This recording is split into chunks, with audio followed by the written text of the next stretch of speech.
Hey guys, tonight we journey back, way back, to a land cradled between two great rivers, a land of ziggurats piercing the Mesopotamian sky and bustling cities humming with life. You're not just a passive observer, oh no. You're a young Sumerian, perhaps 7 or 8 years old, with dust between your toes and a future stretching out, uncertain and exciting. You feel the rough wool of your tunic against your skin, smell the dry earth and the distant scent of baking bread. The sun, already a golden orb in the eastern sky, begins to bake the mud brick walls around you. This isn't just a story. You are here, standing on the cusp of a life-altering decision. Or perhaps a life-altering decision has already been made for you. You're about to enter the hallowed, often terrifying halls of the Edubba, the tablet house, the scribe school. You probably won't survive this with your self-esteem intact, but your intellect might just get a glow up. So, before you get comfortable, take a moment to like the video and subscribe, but only if you genuinely enjoy what I do here. Let me know where you're tuning in from and what time it is for you. Now, dim the lights, maybe turn on a fan for that soft background hum, and let's ease into tonight's journey together. The rough hand of your father, or perhaps an older cousin, nudges you forward. You glance back, catching the worried but resolute eyes of your mother standing by the door of your humble home. She offers a small, encouraging smile, a silent plea for you to be brave, to be strong. This isn't about personal ambition for you right now. It's about the family standing, about the possibility of a better life, a life beyond the back-breaking toil of the fields or the dusty clamor of the marketplace. To be a scribe is to possess power, status, and the ability to navigate the complex world of officialdom. It's a ticket to a life where your hands, instead of calloused from farming, will be stained with clay. You step through a low doorway, leaving the bright, chaotic street behind. The air inside the Edubba is cooler, quieter, laden with the subtle, earthy scent of damp clay and the faint, bitter tang of reeds. Your eyes adjust to the dim light filtering in from small openings high on the walls. Before you, a courtyard. Around you, low benches where other boys, some older, some your age, sit with bowed heads, meticulously pressing reeds into soft clay. A low murmur of voices, a rhythmic tap-tap-tap of styluses fills the space. This is your new world. Your heart, a small bird in your chest, flutters with a mix of apprehension and a strange, nascent excitement. A stern-faced man, the father of the tablet house, or Umia, stands at the front, his gaze sweeping over the students. He's an imposing figure, even if his tunic is as simple as yours. His authority emanates from him like heat from a kiln. He carries a long, thin rod, not for pointing at maps, because maps as you know them are still millennia away, but for much more immediate and personal forms of instruction. You swallow hard. Discipline here is legendary and not in a good way for your backside. Your first lessons aren't about profound literature or intricate laws. Oh no. You start with the very basics, preparing the clay. You learn how to take a lump of raw clay, often brought in large baskets from the riverbanks, and knead it, moisten it, and shape it into the perfect palm-sized tablet. Too wet, and it slumps. Too dry, and it cracks. It's an art form in itself, this humble beginning. You press and smooth, pressing out air bubbles, striving for a flat, even surface, a canvas ready for the precise marks of cuneiform. Imagine trying to make a perfectly flat cookie with nothing but your bare hands and a lump of mud. It's harder than it looks, trust me. Then comes the stylus. You're handed a reed, cut from the riverbanks, one end sharpened to a wedge. This isn't a pen, nor is it a brush. It's a tool for impressing, for pushing, for creating precise, angular marks. The very word cuneiform comes from the Latin cuneus, meaning wedge.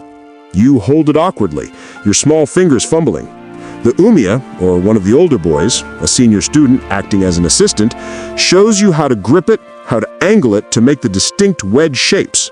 You practice making simple vertical wedges, then horizontal ones, then diagonal ones. You press, lift, The clay squishes, the stylus slips.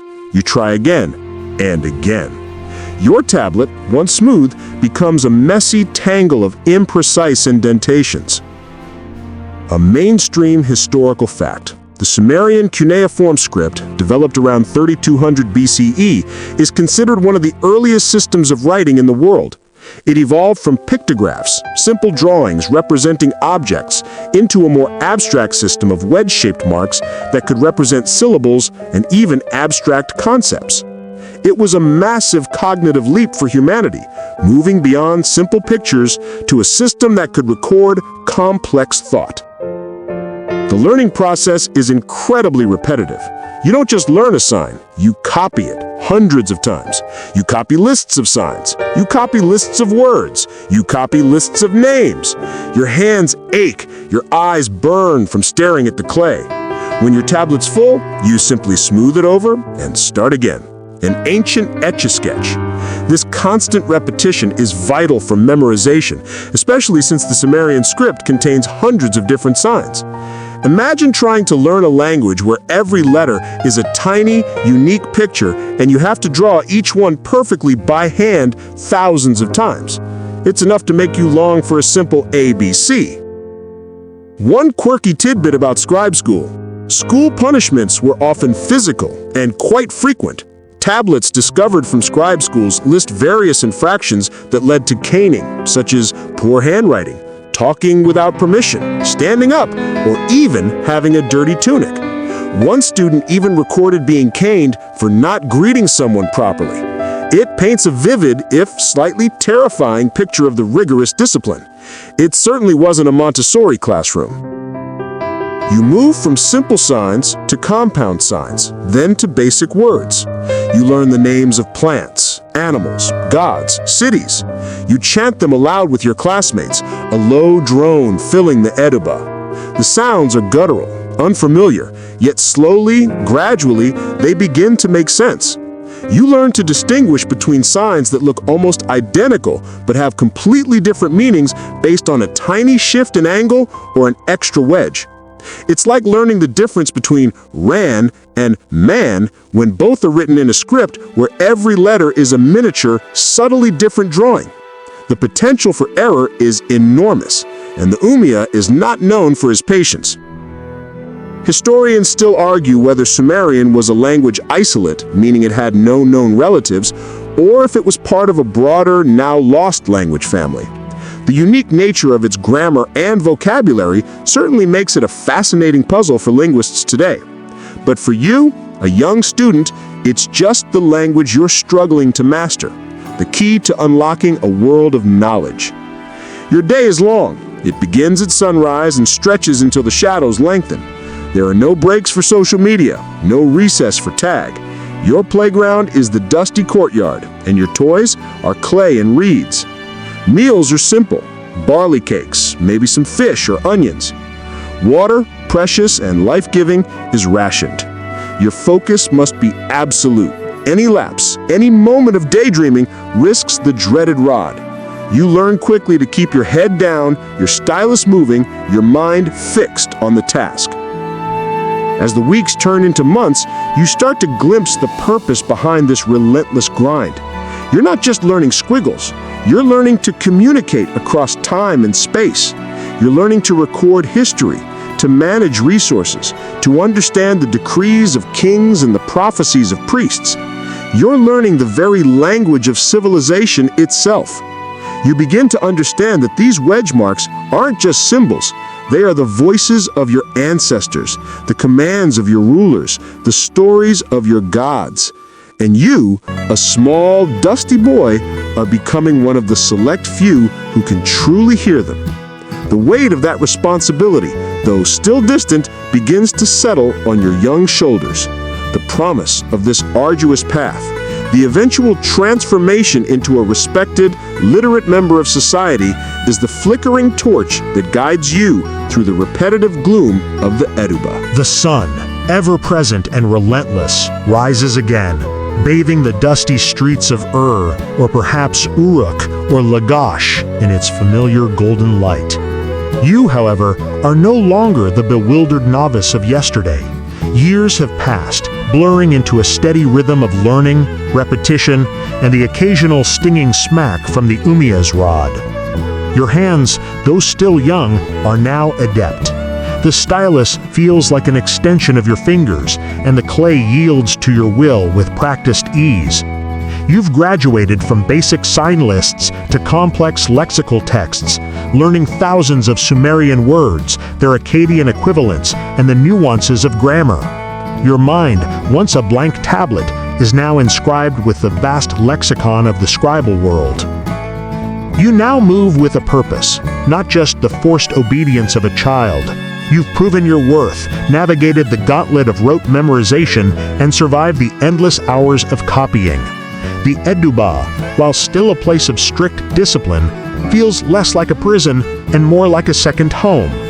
You've formed bonds, some begrudging, some genuinely friendly, with the other students who share your arduous journey. You all whisper jokes behind the Umiya's back and commiserate over particularly difficult assignments, forging a shared camaraderie born of shared suffering. It's the ancient Sumerian equivalent of "we're all in this together," albeit with fewer pizza parties and more fear of physical retribution. Your day in the tablet house is structured and demanding. You arrive before dawn, sometimes by the light of flickering oil lamps, to begin your daily lessons. The Umiya isn't just a disciplinarian. He's a living library, his mind filled with the accumulated knowledge of generations. He dictates, sometimes slowly, sometimes with a challenging speed, and you transcribe, striving for perfect accuracy. You're not just copying, you're learning the art of composition, the flow of narrative, the precision of legalistic language. A mainstream historical fact: the curriculum of the Edubba was incredibly comprehensive, covering not only writing and reading, but also mathematics, accounting, law, literature, and even elements of astronomy. Scribes were truly the intellectual elite of Sumerian society, educated in a breadth of knowledge that would rival many modern university degrees. They were the original polymaths, balancing epic poetry with detailed tax records. You learn about the intricate systems of measurement used in Sumer. The jin, a tiny weight; the gur, a large capacity unit; the sar, a unit of area.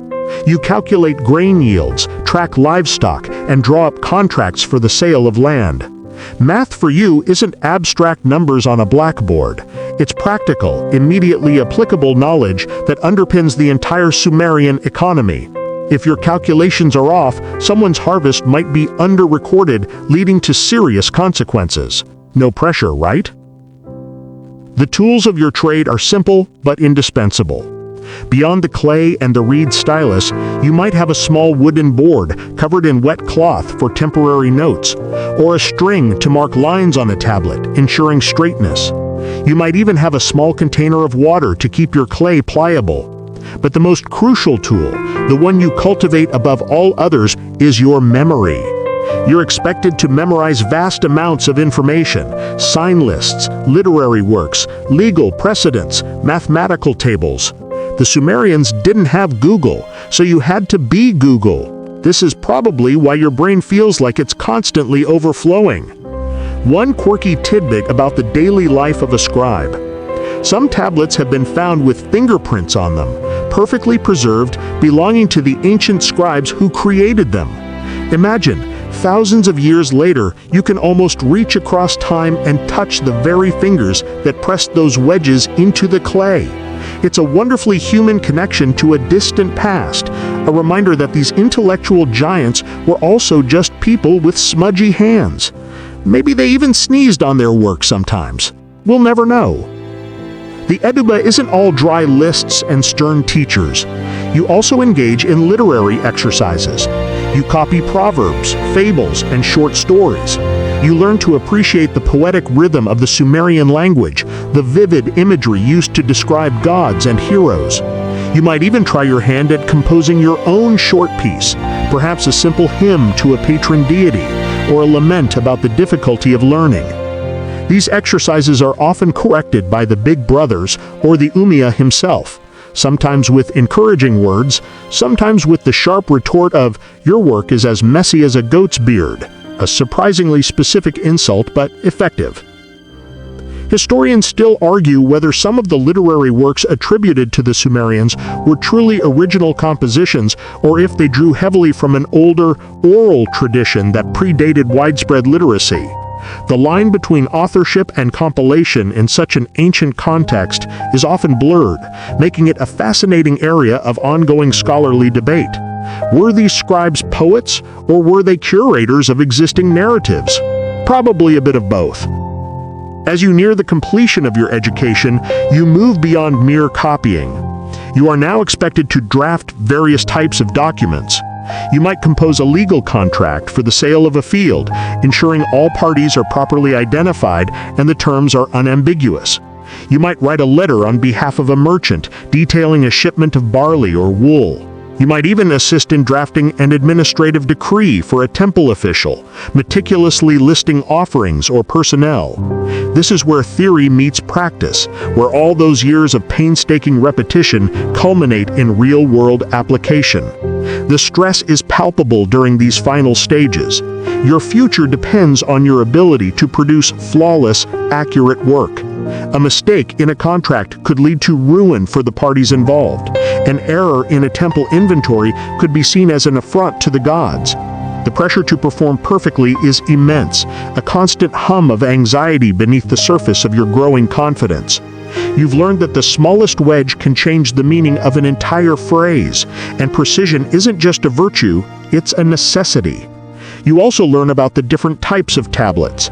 There are the small, flat tablets for simple exercises, the square or rectangular ones for letters and administrative records, and the larger multi-column tablets for more extensive texts like literary works or historical annals. Some are carefully prepared, almost pristine for important documents that need to last. Others are rougher, made for temporary notes, eventually to be recycled back into damped clay. You learn to choose the right tablet for the right job, a subtle but important detail in your craft. Imagine for a moment the sheer physical effort involved in all this. No keyboards, no spell check, no undo button. Every mark is deliberate, every error potentially requiring you to scrape the clay smooth and start a section over. Your arm muscles strengthen from the constant pressure. Your eyes develop an uncanny ability to spot minute imperfections. You become a master of the wedge, an artist of the clay.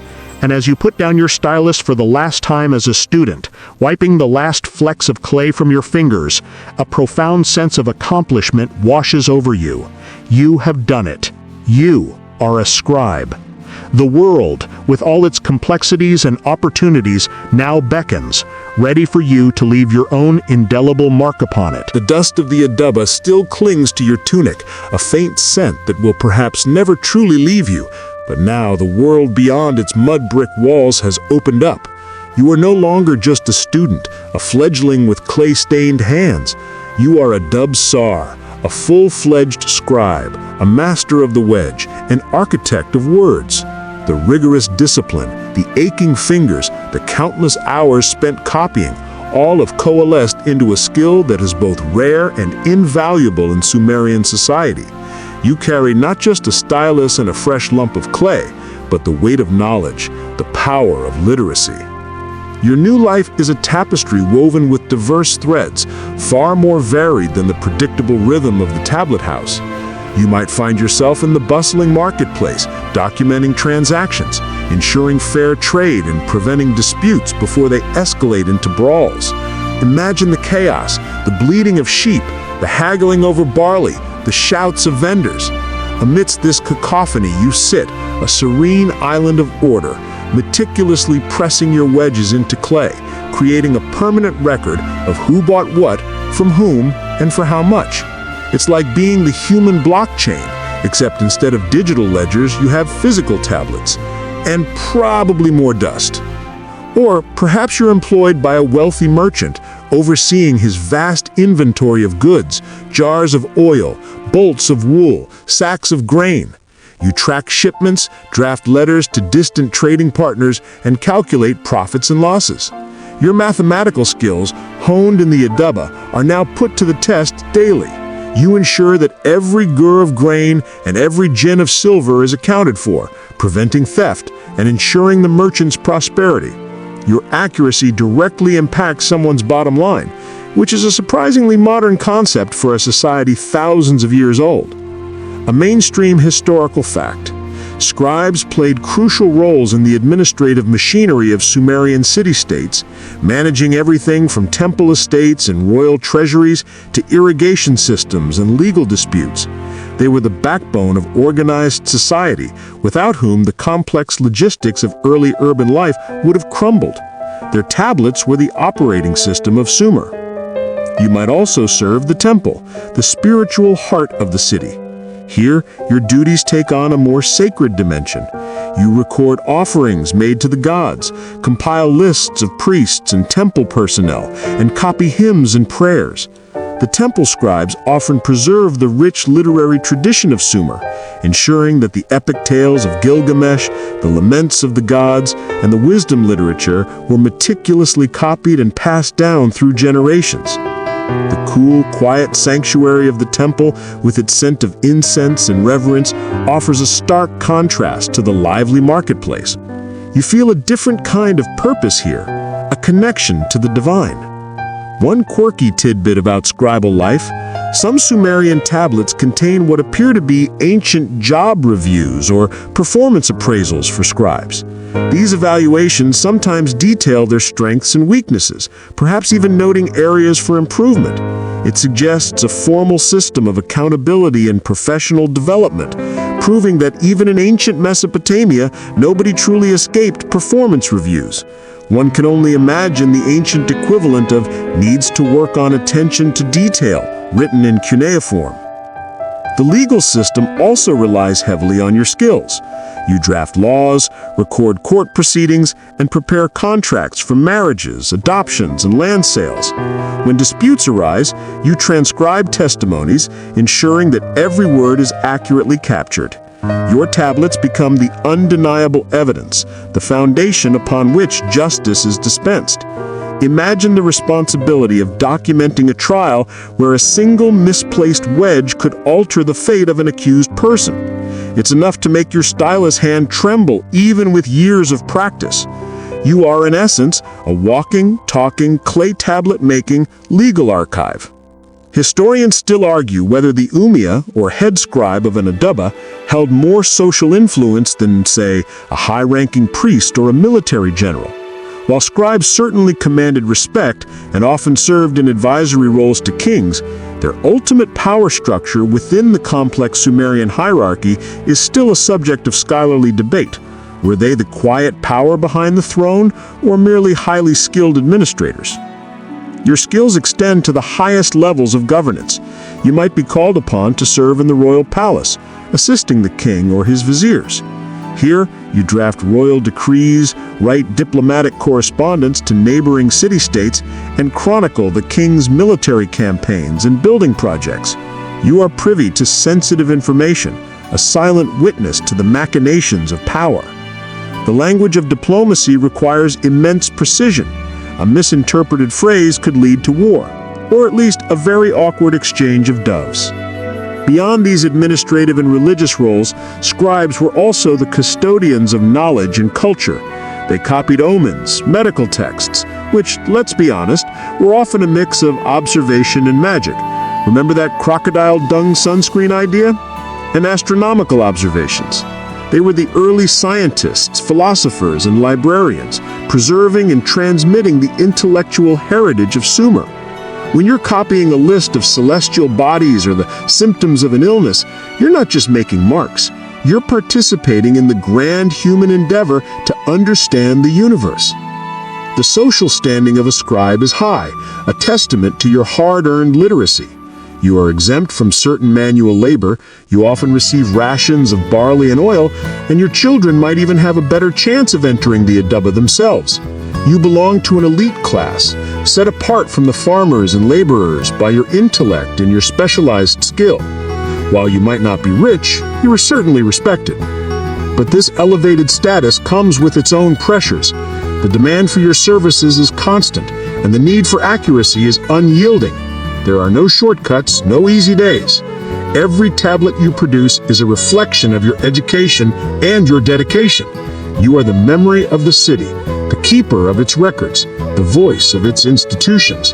Your role is vital, fundamental to the very functioning of Sumerian civilization. And as you prepare your next lump of clay, feeling its cool, moist resilience in your hands, you know that with every wedge you impress, you are not just writing, you are building, preserving, and shaping the world around you, one carefully inscribed tablet at a time. The weight of that legacy, though still unfolding, is a powerful force, driving your stylus forward. Now, let's peel back the layers of clay and delve into the very heart of your craft, the cuneiform script itself. You've spent years mastering its intricacies, turning countless lumps of clay into repositories of information. But what exactly are you writing? What secrets do those myriad wedges hold? You've moved beyond merely forming the signs. Now you understand their profound power, their ability to capture not just words, but ideas, histories, and the very essence of Sumerian thought. As a scribe, you are acutely aware that cuneiform is not a simple alphabet like the one you might imagine existing thousands of years in the future. Oh no, it's a complex system, a dazzling array of logograms, signs representing whole words, syllabograms, signs representing syllables, and determinatives, signs that classify a word but aren't pronounced. It's a bit like trying to learn a language where some characters are entire concepts, others are specific sounds, and some are just helpful hints about what kind of word you're looking at. Talk about a challenge. Your brain has literally been rewired to navigate this labyrinth of meaning. A mainstream historical fact. Early cuneiform started as pictographs, simple drawings of objects. Over time, these pictographs were rotated 90 degrees, simplified, and stylized into the abstract wedge shapes we recognize today. This evolution was crucial for making the script more efficient and adaptable, allowing it to move beyond concrete objects to represent abstract ideas and grammatical elements. It was a massive visual transformation that paralleled the script's growing sophistication. You understand the beauty of its flexibility. A single sign, depending on context, can represent an object, a sound, or even a concept. The sign for star, for example, can also mean sky or God. The sign for foot can mean to go, to stand, or to carry. It's an intellectual puzzle every time you read or write, demanding constant attention to the surrounding signs to determine the precise meaning. It's a language of subtle cues, a dance between visual form and implied context. It makes deciphering ancient texts a joyous, albeit often frustrating endeavor for future scholars. Imagine you're transcribing a legal document. You use specific logograms for terms like witness, oath, or contract. But when recording personal names or more abstract legal principles, you might switch to syllabograms, painstakingly spelling out the sounds. And then you might add a determinative at the end of a name to signify a person or city, just to clear up any potential confusion. It's a constant juggling act, a fluid interplay of different types of signs. It's truly a linguistic gymnastics routine every time you pick up your stylus. One quirky tidbit. The direction of cuneiform writing changed over time. Early Sumerian cuneiform was often written in vertical columns, read from top to bottom, and then columns moved from right to left. Later, it shifted to horizontal lines, read from left to right. This change likely happened for practical reasons, making it easier to write without smudging the wet clay, especially if you were right-handed. It's a small detail, but it speaks to the evolving practicality of the scribal craft. Imagine if we suddenly decided to read all books bottom up and right to left. Chaos! Historians still argue whether the complexity of cuneiform, particularly its multifunctional signs, ultimately hindered its longevity compared to more simplified alphabetic systems that emerged later. While its sophistication was its strength, its sheer difficulty might have contributed to its eventual decline as easier scripts became available. It's a classic case of intricate beauty versus practical efficiency in the history of writing systems. Beyond the signs themselves, you are privy to the vast content they convey. You record everything from simple receipts for barley and beer to grand epic poems. You write lists of kings and their reigns, chronicles of wars, and detailed inventories of temple possessions. You're essentially the ancient Sumerian archivist, historian, and accountant all in one. Your tablets are the hard drives of your civilization, preserving the data of daily life and grand narratives alike. Think about the Epic of Gilgamesh, a story you've copied multiple times. You meticulously impress the tales of Gilgamesh's quest for immortality, his friendship with Enkidu, and his encounters with gods and monsters. These aren't just dry historical accounts, they are vibrant narratives, filled with emotion, adventure, and profound philosophical questions about life, death, and humanity's place in the cosmos. As you write, you can almost hear the roar of Humbaba, feel the spray of the Great Flood, or sense the deep sorrow of Gilgamesh's loss. You are not just a transcriber, you are a conduit of these ancient voices, bringing them to life with every wedge. You also deal with the mundane but essential. Daily administrative tasks form a significant portion of your output. You record land transfers, grain distribution, and the daily activities of laborers. These tablets, often small and numerous, might seem unglamorous, but they represent the very fabric of Sumerian economic and social life. They tell us about crop yields, livestock numbers, prices of goods, and the intricate bureaucracy that kept the city-states running. Without these records, the economy would grind to a halt. You are, in essence, the ancient equivalent of a spreadsheet wizard. And then there are the letters. You compose missives between kings, between merchants, and even between family members.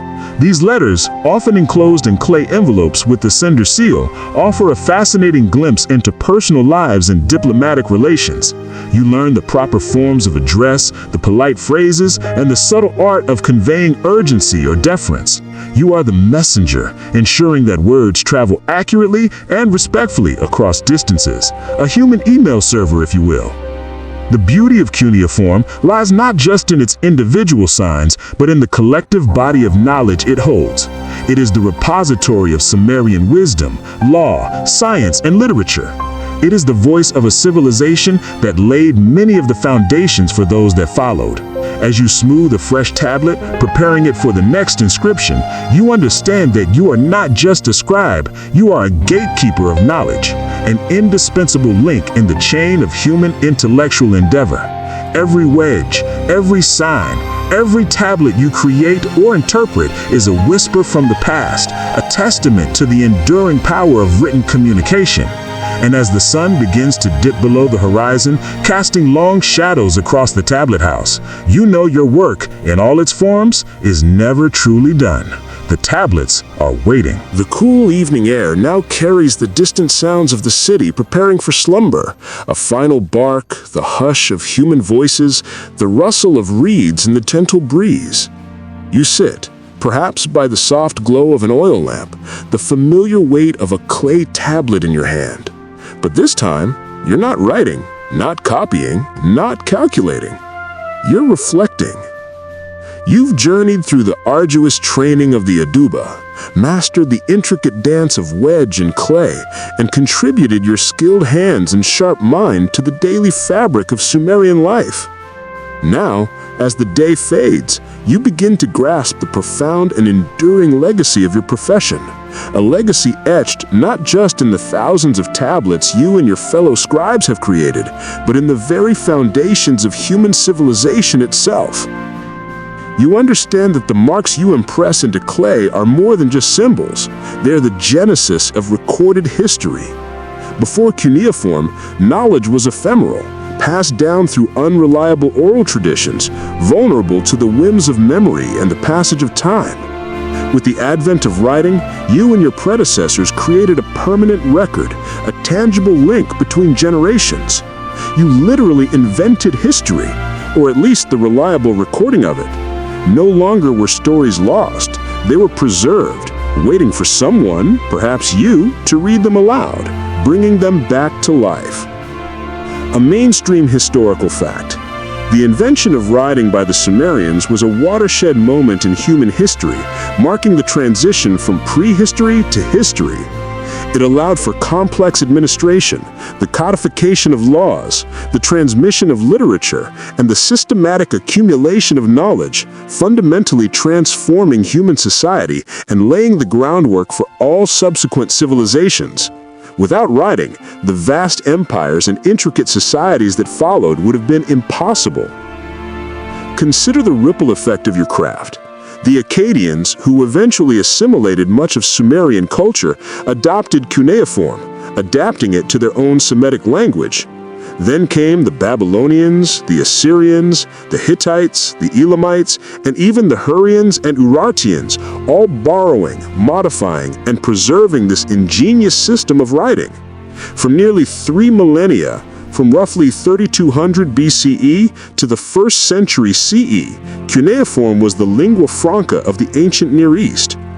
Imagine your invention, refined and passed down, being used by dozens of different cultures across vast stretches of time and geography. It's truly a testament to its revolutionary effectiveness. One quirky tidbit that underscores the impact of cuneiform: ancient scribes in some cultures, after copying a particularly difficult or revered text, would sometimes add a colophon at the end, a sort of scribal signature or commentary. These colophons could contain everything from the scribe's name and the date of copying, to pleas for the reader to pray for them, or even a curse against anyone who dared to steal or deface their tablet. It's like finding a little "P.S. Don't touch my stuff" at the end of a meticulously copied manuscript, a wonderfully human touch in such formal documents. Historians still argue whether the decline of cuneiform was primarily due to the rise of more efficient alphabetic scripts, like the Phoenician alphabet, or if it was more a consequence of the changing political and cultural landscape of the ancient Near East, with the shift from Mesopotamian dominance to later empires that favored other writing systems. It's a chicken and egg question of linguistic evolution versus geopolitical shifts, keeping many a scholar happily debating over ancient clay shards. You realize that the marks you impress into clay are more than just symbols. They're the genesis of recorded history. Before cuneiform, knowledge was ephemeral, passed down through unreliable oral traditions, vulnerable to the whims of memory and the passage of time.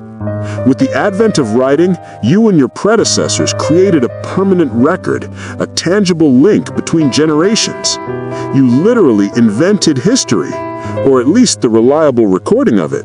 No longer were stories lost. They were preserved, waiting for someone, perhaps you, to read them aloud, bringing them back to life.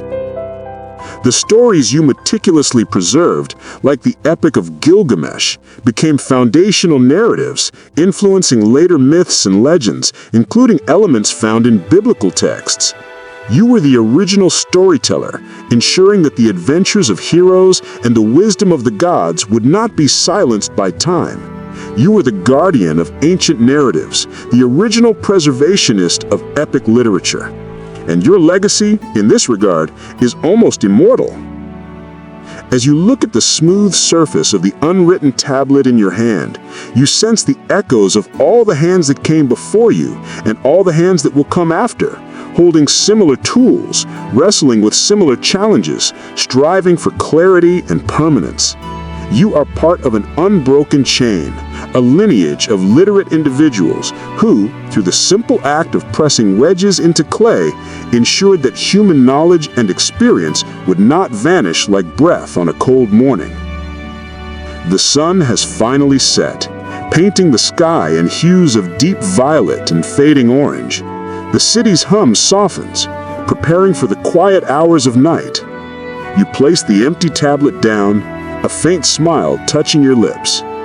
Your journey as a Sumerian scribe, while intensely personal, has connected you to something vast and timeless. The secret lives of Sumerian scribes were not so secret after all.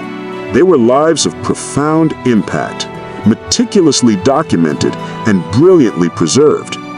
Your silent, diligent work has echoed across millennia, shaping the very world that would one day be. And as you drift into sleep, the rhythmic tap-tap-tap of a stylus on clay, a sound that has defined your life, gently fades into the quiet hum of your own sweet dreams.